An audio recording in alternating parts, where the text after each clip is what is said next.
going on, everybody? This is the Atypical Intentions podcast. My name is Kyle, And I'm Trey. and today we're just going to talk about what it means to fail. We talk about how sport is the playground for life, and we talk about all these kind of altruistic things, but a part of play is failure. And not just failing, but feeling like you're failing when maybe you're not, or maybe you are, but you got to keep pushing. There's a lot of emotion surrounded by failure, so it's not just like I did thing wrong. it's also I did thing wrong and now I feel way. Yeah. So yeah, what are you thinking? This was your topic for this week. So what are you thinking? What's kind of buzzing around your brain?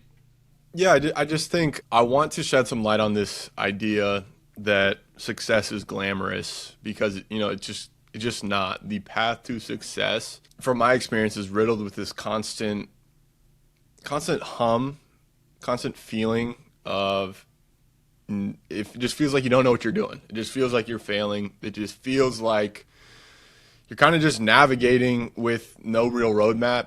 And I think a lot of it comes down to like my relationship with myself. I think a lot of times I'm very, very hard on myself, but I think a lot of athletes listening will relate to that because most athletes have that mindset. And this idea was kind of brought to me. I talked with some guys from my atypical community, and I always ask them, what's your goal with basketball? What's the way I word the question is that I say, X name, whatever the athlete's name is. If you look at yourself, now you're 35 years old and you look at yourself right now, and you're 35 years old and you look back to however long you played and whatever basketball meant to you, what would success look like? And most of the time they say, I think I'd say 80% of the kids I talk to or the athletes I talk to, they all say, I want to see how good I can become. And I always level with them on that because I treat that like, okay, so now I can hold you accountable to that standard. But the path to getting better is not that fun. You're going to have these breakthrough moments where you're going to, actualize your growth. Where you're going to be like, it's clear that I got better. But a lot of the process of improving at anything, and I've been feeling this very personally in my rehab, in building Atypical and kind of all the things, and even having a son, as you're building something, as you're getting better at the thing, the feedback is usually, like the feedback that you need to improve is, hey, you're not good enough, And so that's just kind of been buzzing in my brain, this feeling of as you're improving at something, you're feeling like you're failing, but you're failing forward almost. It's kind of like a key phrase you hear in entrepreneurship circles is fail forward. But in the athletic experience, in the skill acquisition experience, it almost feels like you're failing forward daily. And how do you separate your identity from this feeling of failure and this feeling of the performance of the day's workout, right? That's kind of where I want to direct this podcast today because I just think it's so relatable. And I know I can't be the only athlete, entrepreneur person feeling this way. Yeah, that's a really good frame.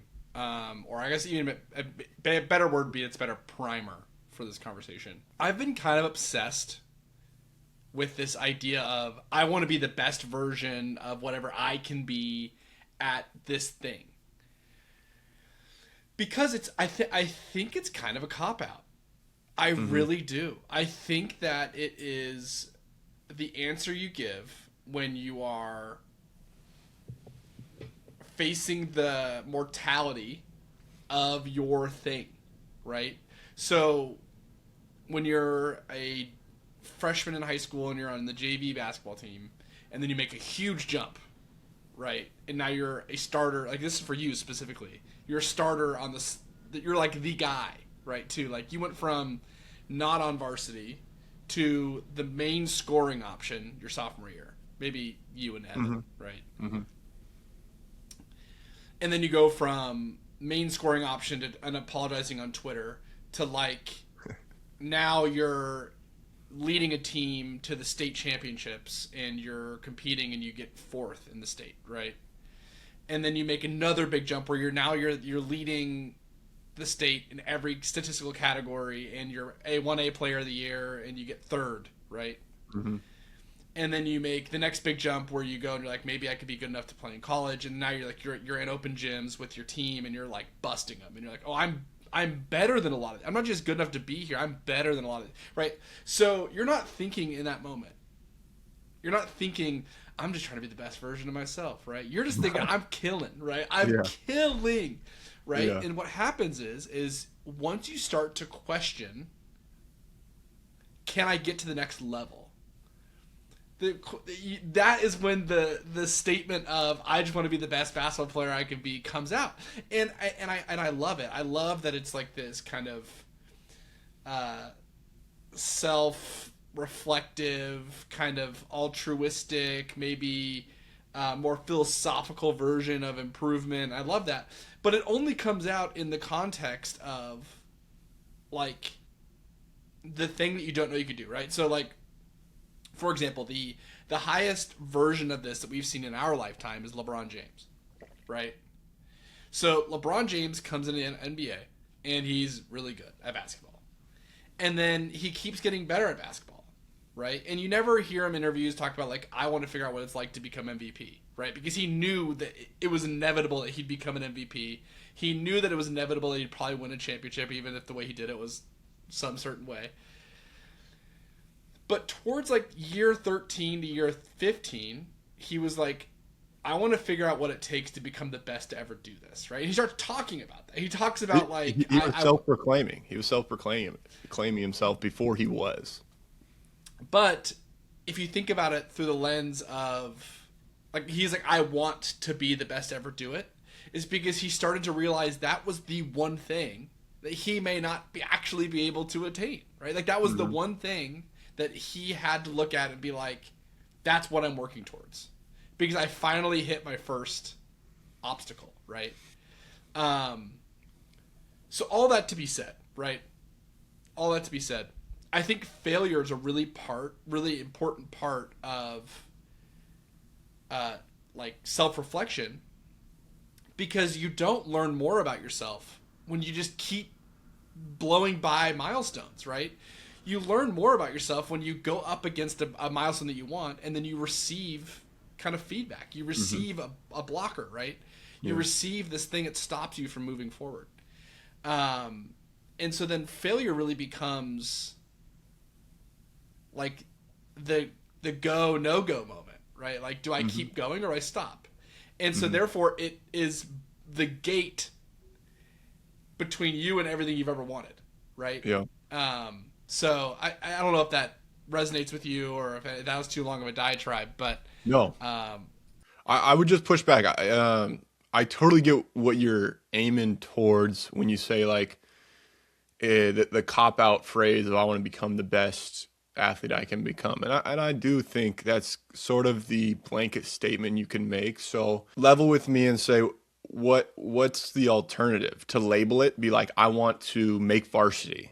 You know, I think the way I framed the question when I asked them that, it almost, maybe I should adjust my framing, because when you're looking at such a broad time frame of, I mean, the kids some of the guys I'm asking this to are 16 years old. You know, it's the first time they've ever really thought of this question. So of course it's easy to say, I just want to be the best, I can become. But maybe I should challenge them and be like, hey, if you looked at this year, 5 years from now, what would success look like? And label it for me. Do you want to make varsity? Do you want to average 15 points a game on varsity? Like label the thing so that you can get that discomfort, a little of that discomfort with setting a goal where it's like, there's a high chance of me not doing this, So would that be your sort of like solution to that cop-out statement? I'm going to yes and you. And I want the record to reflect. I'm not speaking on like my high horse. When I was in my 5th year of track, people were like, "Why are you so okay?" Yeah, I was like, what? But I was on the past end. Like I was hurt, And people were Mm-hmm. like, "Why are you so calm with how like you're injured? Like this is your last season. Why are you not sad?" I said, "Well, I saw how good I could be, and now I'm moving forward. Right? Like that was Mm-hmm. like my mindset was, I saw my peak. Now it's time for the next challenge. Right? Mm-hmm. So before my peak, it was like, how good can I be? I saw my peak. My body fell apart. I was like, that's my peak. Let's move on. And it's funny that you bring this up because I was thinking about this on my run this morning. I will never be as fast as I once was. I just won't. Right? So, success, if success was to be as fast as I once was, then I will never be successful in running ever again. But I did a leg workout yesterday. I got up and I ran 6 miles this morning. That was the first time I've done that in like 5 years that I've done a leg workout the next day I ran, right? So if you want to talk about success, right, like my lifestyle now, I am more successful at enabling doing the thing that I want to do, which is running, right? Whereas you and I have had a conversation and we've talked about what does success look like to you for basketball in your whole life. And you've in very candid moments had said, I want to be able to play basketball with my son. Like I want to be able to still be able to move, right? That like you don't need to be able to be hitting your son with like tween cross step back, right? Like you just want to play with your son. You want to have your body. So therefore success isn't winning an NBA championship. It's not making X amount of dollars a month. It is I want the ability to be able to play. So I think that the reason I don't love I want to see what I can get like the peak of what I can do in basketball is because the peak of what you can do in basketball changes based off your scenario, right? Like if your goal to get the most out of basketball when you're 38 and you're at the end of your career, it's like, well, maybe that's how do I teach a young kid how to be a pro, right? How do I use what I've learned to be the point guard that you had in Serbia, right? Yeah. Right? Like that isn't diminishing their role and their ability to play basketball. That is just them being the most successful at basketball in that stage of their career. So I think that it is what are your goals? And so when you look back on it in 5 years, let's say that you are let's say you're talking to sophomore Trey in high school and you say what would you look back on and say that is a success, right? And that goal would be, what does it mean to be the main guy, right? How do I be the main guy? And then you would be able to look back on that you and say, like, were you the main guy? Yes or no? And B, how do you feel like you handled that position, right? Yeah. And that to me, and then you're able to have conversations about where you fell short, right? You're able to say, like, I missed the final shot, or I didn't pass the corner when I should have, or whatever it might be. But now you're talking about a real thing that is specific to that time of your basketball career and allows the failure to be something you can teach yourself from versus did I get the thing I wanted or did I not, right? Because when you make it a binary, it's like, how do you learn from a binary? Yeah. So that's more my context. Yeah. When athletes tell me this too, I applaud it though, because the intention of trying to see how good you can get at something is very transferable to a lot of avenues in life. You know, if an athlete can learn the journey of failing forward at basketball and honestly the habit and the skill of navigating those emotions, that applies to every endeavor. And so that's why I believe that the atypical mindset and just everything I'm building with atypical applies to so many different, avenues, because when I talk to these athletes, not all of them are pros. Not all of them are candidates for a college scholarship. It's the ones that aren't are almost the ones that will get the most out of the atypical mindset the soonest, because the quicker they can embody that, the quicker they can learn from their development journey and build that mindset that applies outside of sport. And that's the real impact that I that's kind of the hill I want to die on in terms of the impact I want to make in the world and the impact I want to make with athletes. But it's something when you brought up LeBron, it immediately sparked me to think of Bronny James. He is the most visible example of failing forward that I've seen, and it's the most public example. When he first got in the league, every game, every missed shot was everywhere. And it was like sometimes he'd have games where he would like airball and it would be on it'd be on House of Highlights, it'd be on ESPN, it'd be on this. And then when he'd have success, it was everywhere. And the growth he's made from in about 2 years, like now he's a relatively serviceable role player in the NBA, is insane. And I just remember LeBron kind of just being like, hey, take it easy on him. He's just trying to find his way in the league. And there's so much to be admired about the way Bronny kind of navigated it because, okay, he'd go on streams because he's a kid and he'd hang out with his buddies, but he didn't talk about it. He honestly he got the same attention, if not more, than LeBron did entering the league. But he entered the league as like undrafted. I don't think he was drafted, or maybe it was Second like round. end of the End of second round. Yeah. He had the same hype as the number one pick, the GOAT of all time, just because of that relation, but not having the skills and capabilities of a number one draft pick. You get what I'm saying? So him Have you ever navigating seen that is incredible. Have you seen the videos of the guy who like takes Bronny's kind of relatively mid games and he comments over the highlights?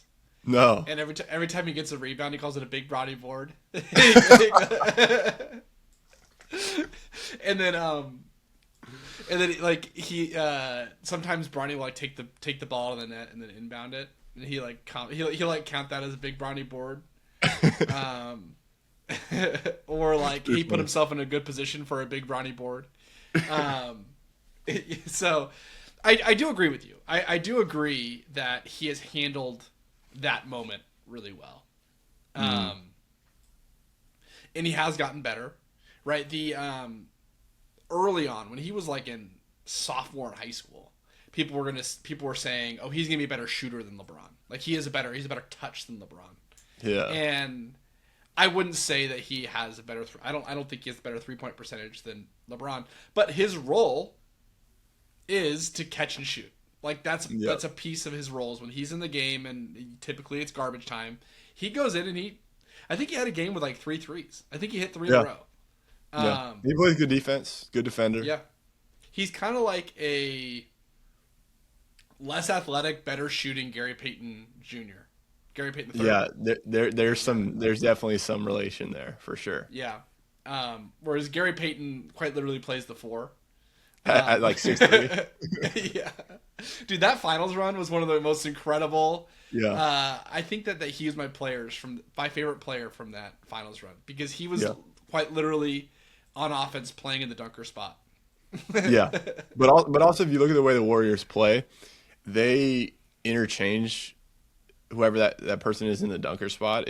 They usually put like their worst shooter, put like a springy athlete, and someone that's like crafty at like cutting, and he's like that's like him to a T. Yeah, dude.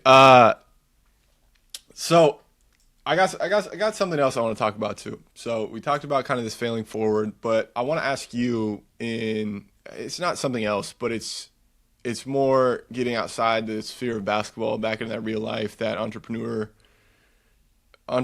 journey that you've kind of been on. And so we've talked about kind of your journey with the Heroes Journal. If you guys don't know, it's a journal company that Kyle and his college roommate, good friend Nick, scaled it to. It's around, I would say, lifetime revenue around 10 million. Yeah, and and it's at its peak it was 2 million a year or so. Mm-hmm. And so that being said, incredible rise, elevation, did something a lot of entrepreneurs can never say they've done. But during that elevation and during that, you could say meteoric rise because the pace in which your newsletter grew, the pace in which your Facebook group grew, the pace in which your Kickstarters, exponentially grew each time. During that whole process, did you have this feeling like, dude, we don't know what we're doing. This isn't as good as it should be.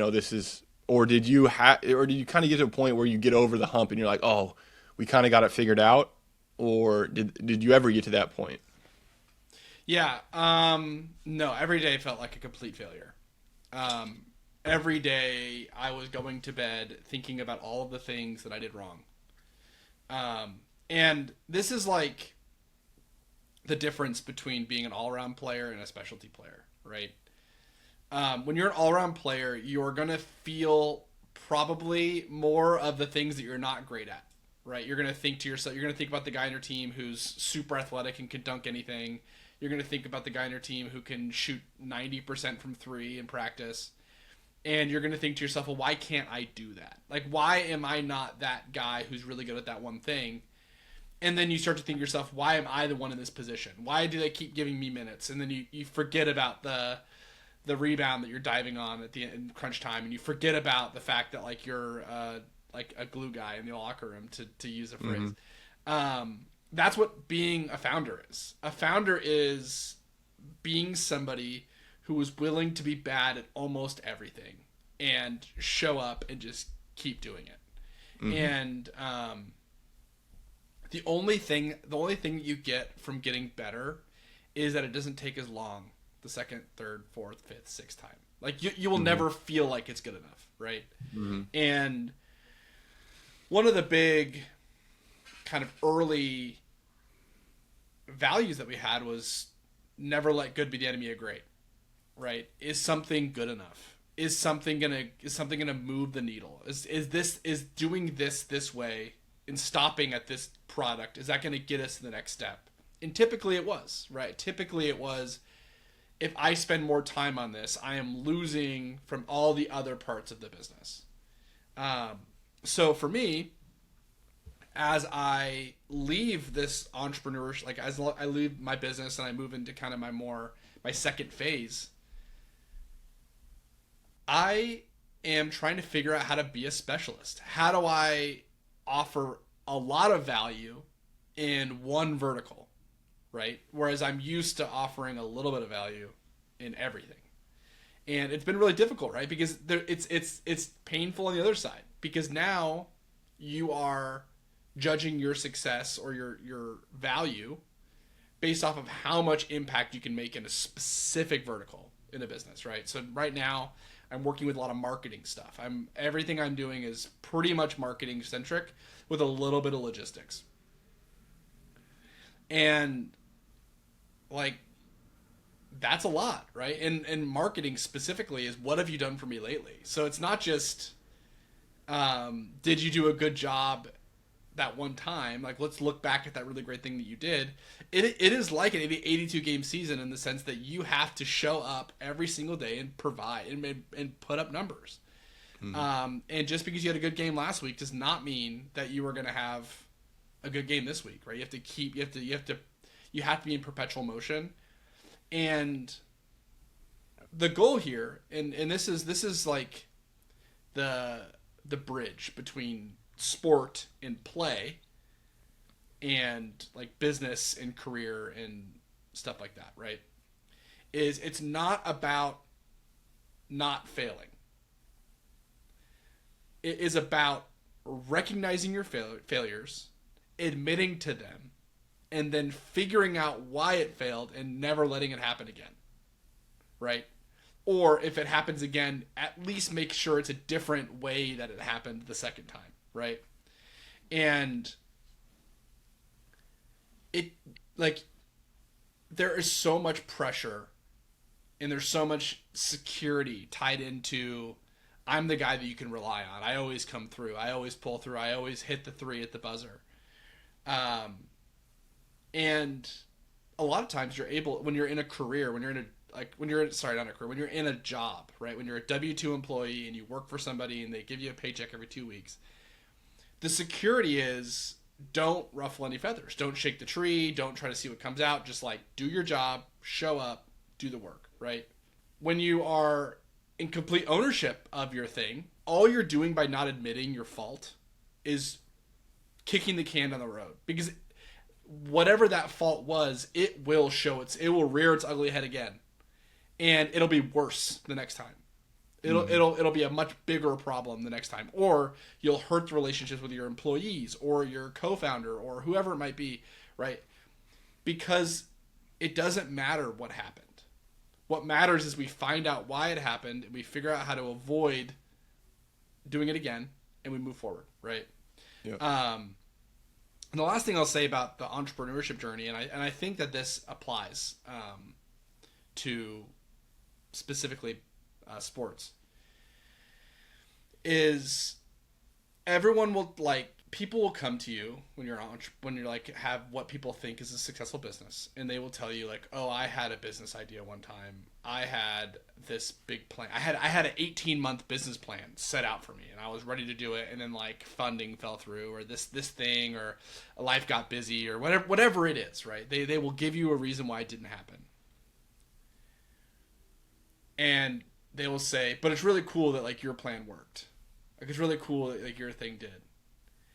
And what they're missing is a lot of times you don't have a plan. A lot of times you're just doing the next correct thing. You're doing the next right thing. And sometimes you're wrong and it hurts you. And then what do you do when you're wrong? You do the next right thing, right? You don't spiral in basketball terms. You turn the page and you just keep moving forward, right? And then as you get a little bit more sturdy, you can start to make a plan. Okay, this is what I think is going to happen the next 6 months, and then you try to follow that plan, and then that plan works, and now I got 12 months, and the 12-month plan blows up, and now it's like this is what I'm going to do for the next 30 minutes, and you have to just be Yeah. willing to just take whatever happens. Sorry, Yeah. that was a really long answer. No, no, no. That was good. I just have two things that immediately like sprung to my mind as you were talking. This idea that you said where the entrepreneurship journey is not about not failing, but recognizing your failures, accepting them, and learning from them so the same failure doesn't happen again. This relates directly to my experience joining new teams overseas. At the start of the season, there's a lot of moving parts. There's all these different guys that just played on different teams the year before, all coming together to this new unit. And when that happens, roles are getting sorted out. All these different things are happening. The coach is kind of picking and choosing who's going to be the guy he's going to rag on all year, who's going to be the guy he gives a big leash to. And the thing I've noticed, the clearest thing, the quickest way to establish trust with your coach is when you come into a new environment, you come into their system, it's not being afraid of making mistakes. And it sounds counterintuitive, but sometimes the coach likes the guy who a lot of times they use the phrase in Europe, who's got big balls, that just comes in and just starts making stuff shake, right? And the way that guy ends up getting the big role, ends up having a monster year, is they come in with that attitude. I'm going to make stuff shake right away. They fail a lot, but it's their speed in which they learn from those mistakes that gives the validation to the coach when he corrects them. There's trust that they'll figure it out that next time, and then all of a sudden that leash grows. It's the player that there's that player that usually that's the player that has a monster year for that team. Then there's the two other types of players. There's the player that comes in gun shy, unsure of himself, and just doesn't want to make mistakes. And usually that guy gets stuck in a smaller role just because it seems like they don't have the capacity to fill the bigger role because they don't even have the willingness to go get it to newness, whatever. The go getter, the go getter mindset of going like, hey, this is mine. I'm gonna take it, whatever. If you don't go and take it, okay, it's cool. You can be in the corner. You can still help us, but not in the same level of responsibility. There's that player. Usually they have a mid-tier year. They'll probably get a job at the similar level. That's happened to me, especially when I was in Poland. I got there. I was frustrated with myself from making mistakes because the year before I made no mistakes. I'd already figured it out. I already solved the puzzle. And so the surprise of making mistakes actually caused me to be less aggressive. Then that ended up causing me to have a smaller role And then it was almost impossible to claw my way out of that because someone else had already filled the other roles. It would have to be a complete remake of the team. And there's the other player that comes in there, go getter, makes a bunch of mistakes, doesn't learn from them. That's the player that gets cut. That's the player that you really don't want to be, right? Because that's the player that says, hey, I've got it figured out. I'm not a learner. Those are the guys that usually become locker room cancers. Those are the guys that it's really tough to make a way overseas, right? Yeah, Um, I want to add Go something ahead. to the first persona, right? Not afraid of failure, but also not afraid of learning, right? Yep. The other benefit of this, and this is the application to everything, is that that person becomes a live case study for the rest of the team, Mm-hmm. right? So, for example, you love to take in 10-foot middies, right? And you went to Mulatto's and you made a lot of 10-foot middies and you scored a lot of points on them and you got a lot of positive feedback on that. And you go to Poland, you shoot 10-foot midi, and your coach is like, we don't do that here, right? Mm-hmm. And so that's not just telling you change the way that you play. That's telling the rest of the team this is how we play, right? Because I'm sure that when you're messing around with your teammates and you're playing one on one or you're like scrimmaging and stuff like that, they've seen you kill them with a 10-foot midi. They've seen you be successful against them. Like, I can't stop that move. I can't stop that move. And your coach still says, we don't do that here, right? That's a culture setter, right? You're allowing your coach to take something that you've done and then build culture for the rest of the team around that, right? It's the same reason as to why case studies are so important in the business world, where you're like, they did this, this is what happened. We want to do something like that, right? So I think that's a really important aspect, is that that person does not just get better themselves and have a big role. They become a safe example for the coach, because the coach is also learning, I can give this person feedback and they will actually publicly, and they won't get mad at me, they won't freak out, they won't scream and run into the locker room. They'll take it in stride, they'll learn from it, and they will represent our values on the basketball Yep. court. Yeah, and it's interesting too. You make that point about, they don't freak out when they get feedback, because traditionally a lot of the go-getter type mentalities, they come with a big ego traditionally, and that's their belief in themselves that they can solve the problem. And that's inherently a thing, a common trait that I see in a lot of successful athletes that have huge roles. But the really good ones, the ones that are the best player on the best team, are the ones that are able to fluctuate that ego. They're able to put it away when they need to. And I think that's the superpower, because when your coach knows he can create an example out of the best player and doesn't have to create an example out of the worst player, the team operates a lot better. Good example was when I was in Benfica. Best player on our team statistically my first year was Terrell Carter. It was his second year. He had a relationship with the coach. He was loud. He was a locker room guy. He was loved there. But coach ripped him almost, I would say, unfairly a lot of times. And me and TC were roommates. He'd come in and be like, dude, this is getting ridiculous. But I heard it so many times, and he understood it. Is a lot of times he would look at me, or I'd joke with him. I was like, man, you're getting chewed out today, man. Like, lock in. And he'd be like, coach just knows I can take it. And I think that's why our team operated and peaked at the right moment, because we had a guy kind of leading the charge, leading the energy, that could get ripped by coach. And he'd get upset. He'd have whatever, but he would make the change, or at least he would do his best to adapt to what the coach said. And he also was very consistent in saying, coach knows what he's talking about. And that helped me when I was going through my tough moment in Benfica. Until about January, February, I was averaging like 9 or 10 points, bad efficiency. And I was telling TC, I was like, man, this guy does not know how to use me. This guy, and I was blaming everyone else. And he's like, dude, trust me, he knows what he's doing. And he would always be like, I went through that last year. Every good player that comes here goes through that. And it took me kind of hearing him say that, lowering my guard, and then just locking in on, the next right thing, like you said, that once I had that mindset, at the end of the year in Benfica, I was untouchable. And it was a very similar flow state that I had when I was in Mlados, when I was averaging 22, 6, and 5. But there I wasn't competing for the same opportunity. So that's a different problem that I was solving. In Benfica, we had, 8 to 9 guys that would have been starters, if not top 3 players on all the other teams in the league. So you were competing with your teammates for opportunity, and I was able to that's just the environment that I'm in, and still find a way to really produce at a high clip and do it in a way that helped the team win. And I just want to publicly shout out TC a lot on that.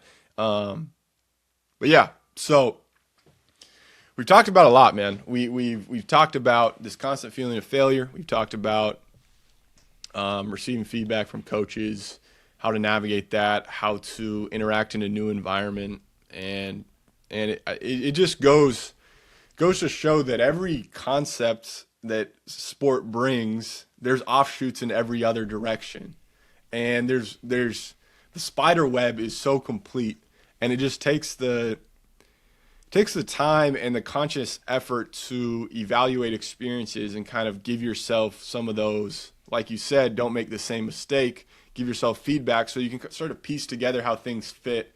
And I'll speak on kind of like where I feel I'm at in my career now. I feel like I could go to any team and it could be a completely new problem, but my tools and my understanding to solve the problem are an all-time high. So I feel like I could succeed in just about any environment. And it sounds arrogant, but that's just it's kind of a more developed mindset, and that's come from a lot of years of problem solving and looking at things reflectively. And I feel like that all that work I've done throughout my basketball career so far is, setting me up for my next basketball opportunity, but also my next life opportunity. And it creates the type of person that's hireable. And now I'm kind of speaking to the overseas athletes. You're going to get to the point in your career, you're 10, 12 years in, and you're starting to look at, okay, what's the next thing? You have to have these things that are marketable in the job market post basketball, so you don't have to start at such a low point in the totem pole in just the corporate world or the entrepreneurship world.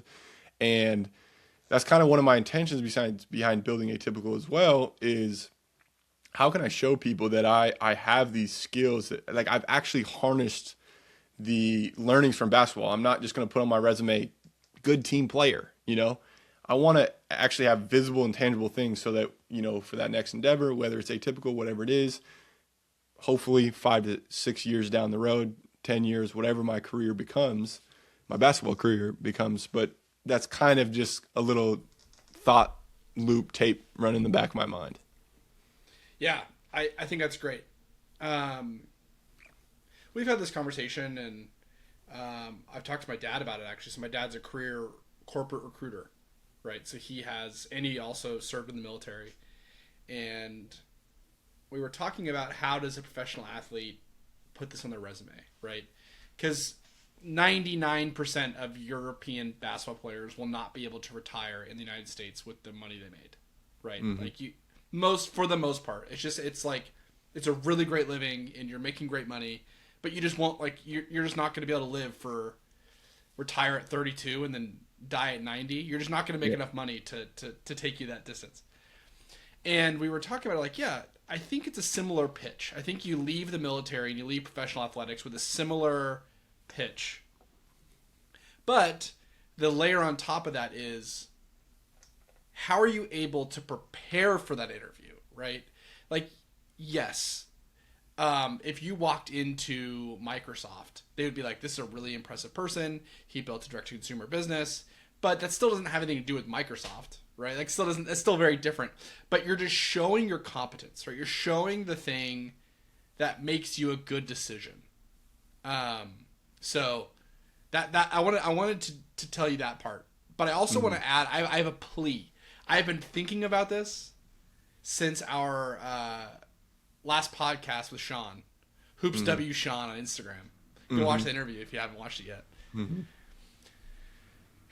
And so I've been learning a lot about learning recently.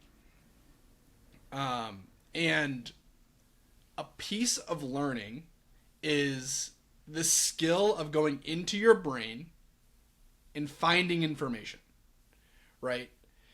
One of the reasons why in school your teacher's always like, don't cram for the test, don't cram for the test, is because when you cram for the test, it stays in your short-term memory.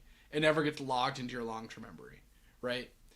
One of the ways that you get things in your long-term memory is by kind of forgetting it and then having to go through your brain and go find the thing, right? Go find the information that I need right now. One of the things that I'm inspired about with Atypical is it's not about do this drill, get better at this. It is find the hole in your game and try to figure out a way to fill the hole, right?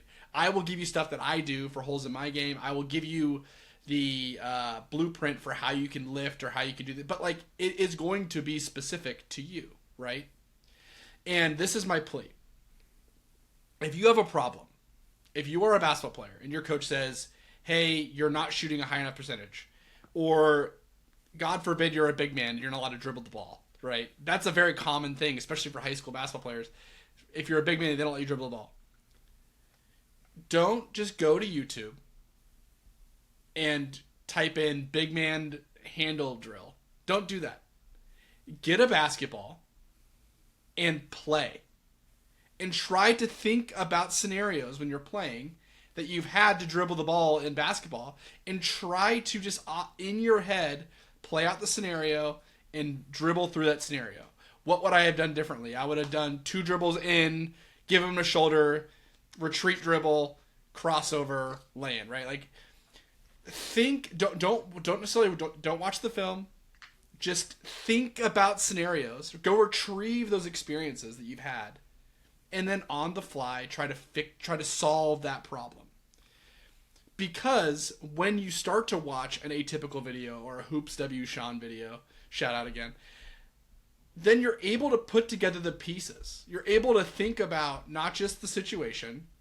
You're able to think about situation plus here's what I did, plus new information.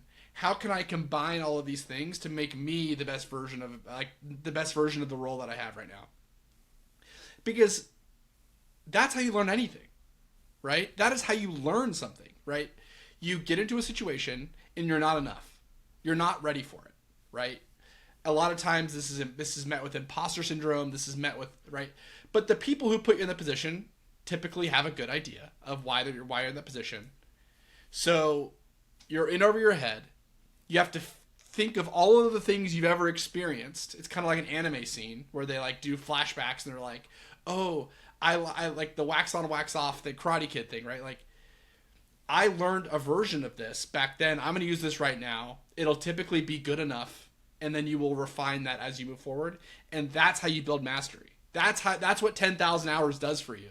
It doesn't keep you in a specific, it's not just like a time card for the gym.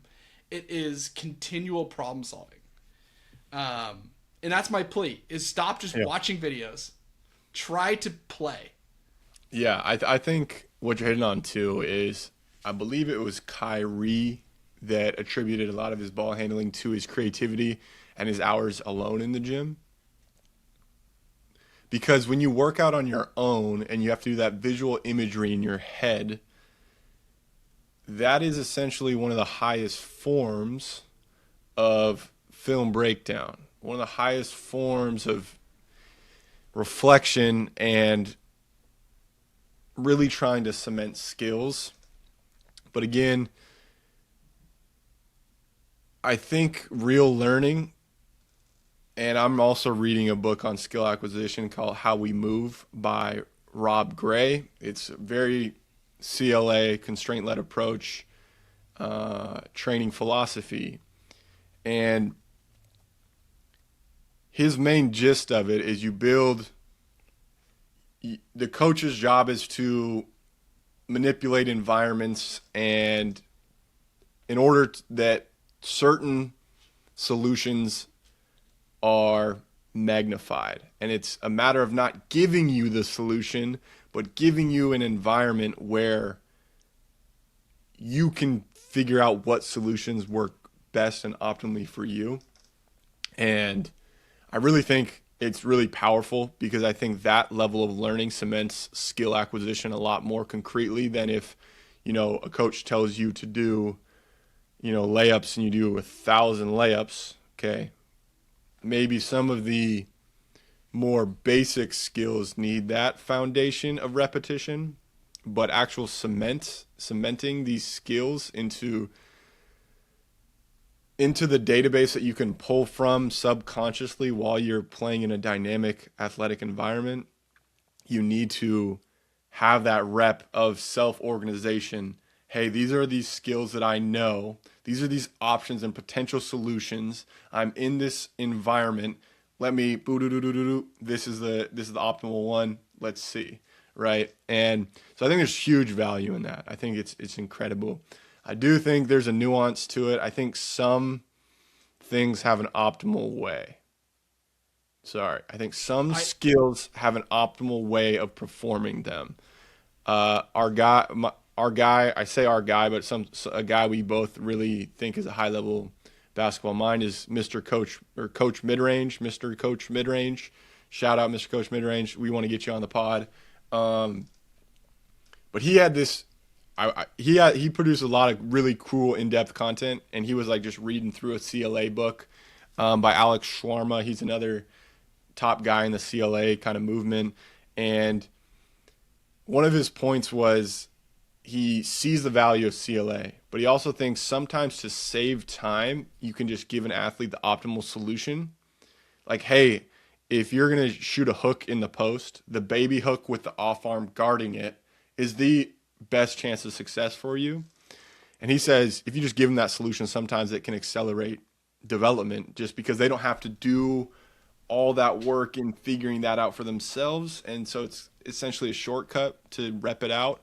I see that. But we're getting into a little nuanced training ideas. Yeah. But the last thing I'm going to say is exactly what you said. This idea of not searching for the solution not searching for someone to give you the solution. You search first, and first you reflect on the environments and constraints you've been given, and then go experiment for a little bit. Treat yourself like a science experiment. Go experiment by yourself in the gym. Okay, this is what I'm feeling. This is where I feel uncomfortable. Start to take these notes, and then potentially look for outside insight and coaching. I think that you're 100% correct. And so when you're in the gym and you are coaching somebody, you should give them the information they need to know, right? Because that's what you're there. That's what you're there to do, right? You're a coach. The goal of a coach is to expedite the progress that an athlete makes. What I'm speaking about is kid sitting on the couch Saturday morning in the summer, doesn't have a coach, doesn't have money for a trainer, wants to get better at basketball. Like that's when you do that, right? When you don't have any other options, when the option is I can go play or I can watch YouTube videos, right? Go play. Mm-hmm. Go play, take inventory, figure out what's going on in your brain, try to create a definition of what your problem is, do a session, then watch videos, right? Like do it in an order where you start with action. You start with physically moving your body. You start with physically exploring the problem, and then look for a more nuanced insight. Yeah. But if you're in a scenario where you're getting coached, you should just listen to your coach, right? Yeah. That is the heavy caveat in here. Yeah. Real quick, it was really different. So last summer I trained with Hoop and Mitch, who was like all in on the CLA approach. And that was the first time I had trained with someone like that. And a lot of the trainers I've trained with are repetition based. And whether they are able to articulate it as such, you can tell by the drills we're doing and the feedback I'm getting from them during the training session. And one of the weirdest things that I noticed after training with Mitch was he would rarely give me feedback on form, on technique, on any of those things. His feedback was usually to adjust the drill I was doing. So it was weird because it felt very much less coach to athlete, more a tandem conversation. It changed from teacher student to two high level guys trying to find a solution to get the desired result. And personally, at my stage of my development, it made for a way more engaging and mentally stimulating training environment, which was an interesting note I made after, because that's not what I expected. Because I knew Mitch's training philosophies going into that, and I was like, oh, I'm going to see what this is like. And that was an interesting takeaway I had after that I wrote in my notes, was like, he didn't correct any of my form. He never said, hey, hold your follow through. He never said, I need you to or look for this option. He would just say, hey, like sometimes he'd be like, ask me a question like, how much space did you have in front of you when you came off that pick and roll? And I would be like, oh, I wasn't even thinking of that. So the next time I come off the pick and roll, my awareness was shifted to the space I had in front of me, and it started to illuminate different solutions and potential options I had out of a pick and roll.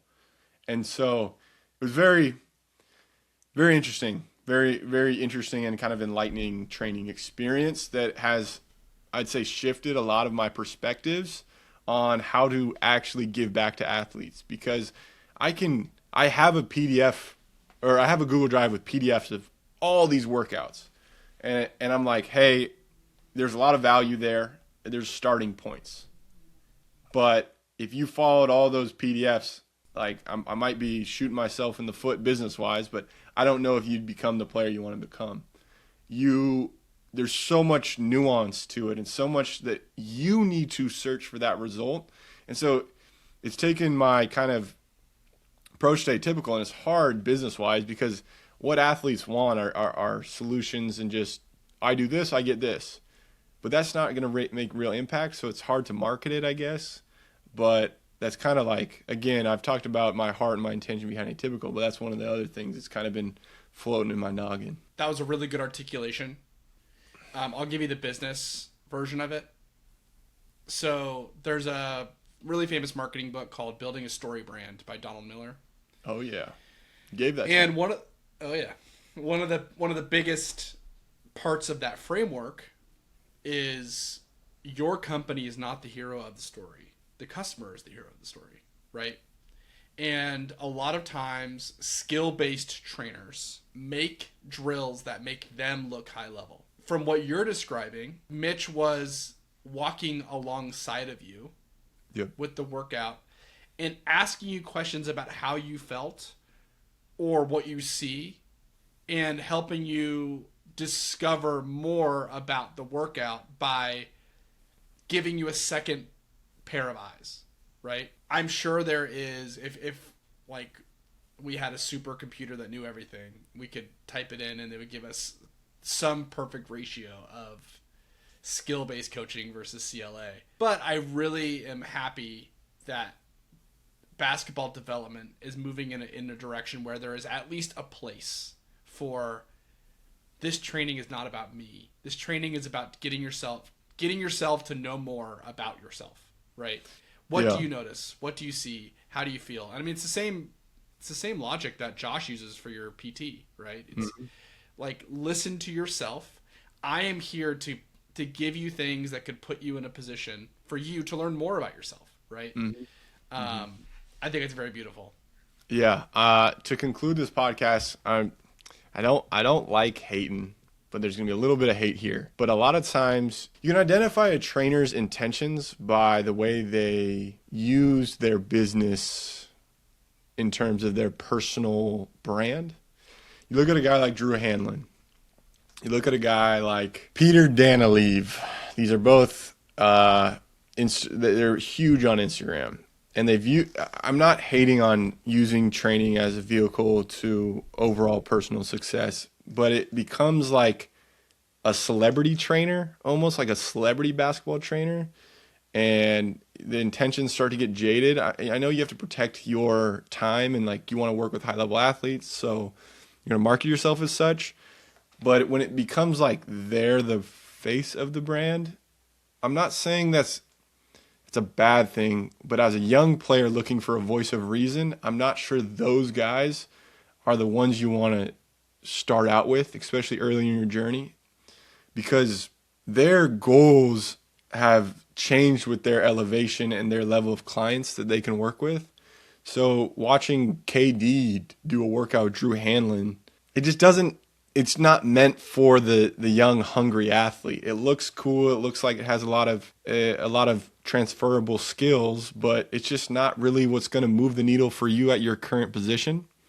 So I wasn't hating there. I was just more saying caution to the wind about who you kind of take as voice of reason, especially early in your basketball career, because you want those people that are very clear intention that they want what's best for the young athlete, because coaching a young athlete compared to coaching a NBA vet like KD is a very different line of thought, intention, and whole development program.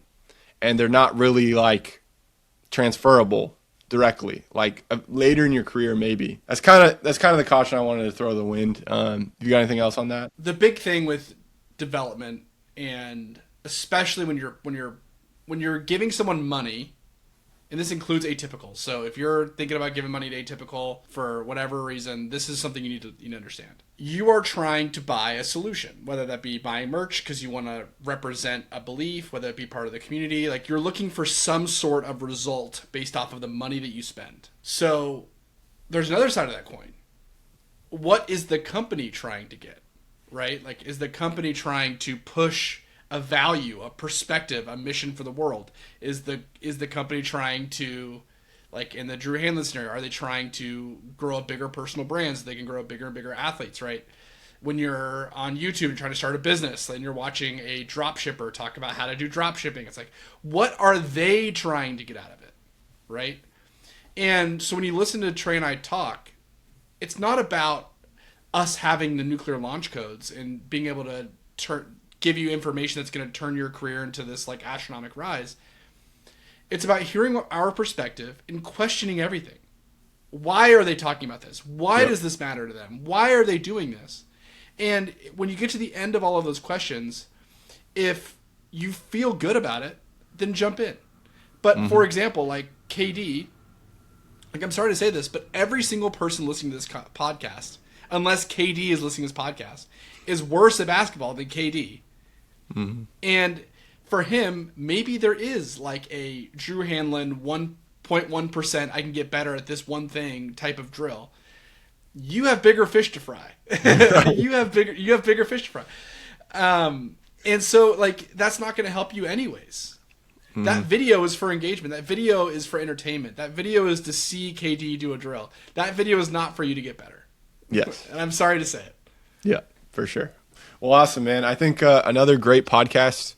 I think, we covered a bunch of stuff. I think my mission, my hope, my intention behind this podcast, I know we're in alignment on this one, is just to give an honest opinion on development, an honest opinion on the relationship between sports and life, and just come at it from a human perspective, and from two guys that want to get better at their craft, and they question everything. And that's really the atypical ethos as well. It's why are we doing the thing? Why are we doing this? What's our intention behind this? And just trying to build a calculated life in terms of our why, and just continually questioning and outlining our whys. And dude, I had a lot of fun doing this. If anyone's listening still, our next guest is Tucker Richardson. So you can expect him, and we have it set up for 2 days from now. We're doing this. So really cool guy. He's awesome on YouTube. A lot of very beneficial videos for young athletes. He's also an overseas hooper. We're going to level on that, and just stoked to have him as a guest on here. So, as always, get uncomfortable and live atypical. Cheers. Yeah.